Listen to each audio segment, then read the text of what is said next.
Gaza's children have to grow up fast. Instead of toys, many are given pots and pans and entrusted with the tough task of getting them filled at a hectic street kitchen. For Gazans who can't afford the exorbitant prices being asked in marketplaces for the little there is, handouts from kitchens like this are one of the few other options left when it comes to getting fed. But these kitchens are becoming rarer and rarer, and the aid organizations set up to fight hunger say that in Gaza they're losing the battle. We estimate that there is approximately a quarter of the population, so 500,000 people in Gaza, are living in famine-like conditions. So this means that they don't know where their next meal has come, or they've had no food for multiple days in a row. According to Gaza's hospitals, more than 100 people have died from starvation so far, the vast majority of them children. Infants are the most vulnerable, often because their mothers are too malnourished to breastfeed. 11-month-old Sila is less than half the weight she should be. Her mother wakes up 3 times a night to make sure the child is still alive. In this ward, we lost 4 children due to malnutrition. This is not fair. I feel like I'm losing my daughter. All of those children died because there was no food, no milk. Please help us. 4 children died in just one day and night. I feel I will lose my daughter too. I want food for her. I want milk. Although the situation in Gaza is not being widely reported in Israel, today there was a demonstration against what's going on outside a US embassy building in Tel Aviv. I'm personally a grandson of Holocaust survivor. My grandmother always used to say that starvation was the worst thing and worst suffering, so I feel moral obligation to end it, and that's why I'm here.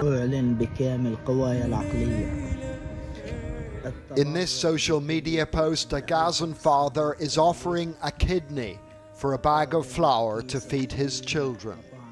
John Irvine, News at 10, Tel Aviv.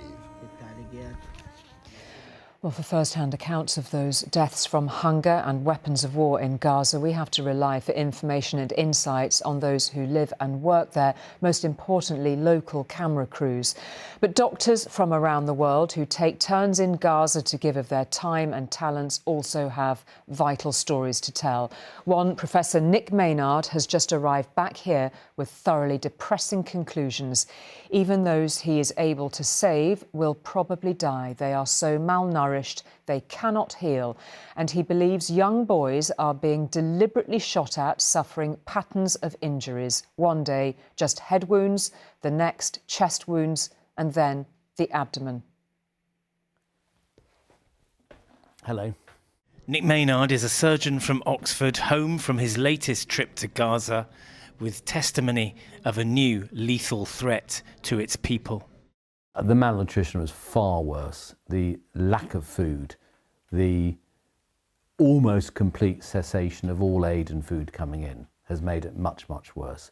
And one case I really worry about was a young girl called Habiba who had a terrible explosive injury which really destroyed the lower part of her esophagus and her chest. I spent all night one night operating on her. She's being tube fed via a tube I put into her intestines. We are desperately trying to find more feed to keep her alive because she won't get better. And if she doesn't get better, she'll die. She won't get better without this special type of feed that she needs. The malnutrition in the newborns, in the small toddlers, in the young teenagers was awful. Getting enough to eat is something that preoccupies all Gazans now, and the UN says around 1,000 of them have been killed while trying to collect food from the aid distribution centres which are overseen by Israeli soldiers. Fatalities and severe injuries in predominantly young teenage boys, some of them as young as 11 or 12, And even worse than that, we saw a really disturbing pattern of injuries, a cluster of different body parts being targeted on different days. So one day the kids will be coming in with gunshot wounds to the head and the neck. The next day they'll be coming in with gunshot wounds to the chest, the next day to the abdomen. Almost like a targeting practice, almost like a game. The IDF categorically rejects the claims of intentional harm to civilians. I've got a statement they released here. That's not your experience. All I can talk about is what I've seen with my own eyes, and it's inconceivable to me that the multitude of injuries I have seen can be anything other than direct targeting of these children. Professor Maynard arrived home from his 4-week stint at Nasser Hospital to hear new condemnation of Israel from his government. The British Foreign Secretary declared himself sickened and horrified by the plight of Gaza's civilians. Well, it's all talk, but no action. I would like our government to be recognising that there is a genocide being carried out, recognising there are multiple war crimes being committed daily. Again, Israel rejects accusations that it is committing a genocide in Gaza. Breast milk water, and you can't get it. You've got none here. So the suffering that this doctor has seen has convinced him otherwise. Geraint Vincent, News at 10. And Emma is here to talk us through the fact we could have been contemplating a breakthrough in peace talks after contemplating those truly dreadful images that we've just witnessed. Instead, these talks have collapsed. Where does it leave us tonight? Well, in terms of where it leaves the Palestinian people in an even more desperate situation, and we seem to say this over and over again, and it just keeps getting worse. They are under siege, they are under attack, and they are now being stalked by starvation, as we saw there in that piece from Geraint. And what was striking is when these talks were suspended this afternoon, there was a statement from Steve Witkoff, who is the US President Trump's advisor, and he said that they were now going to have to look at alternative methods to try and find a way to bring the hostages home and find some kind of peace for the people in Gaza. That was a very disturbing and interesting line, because what are those alternative options? If they were palatable, why haven't they been used before?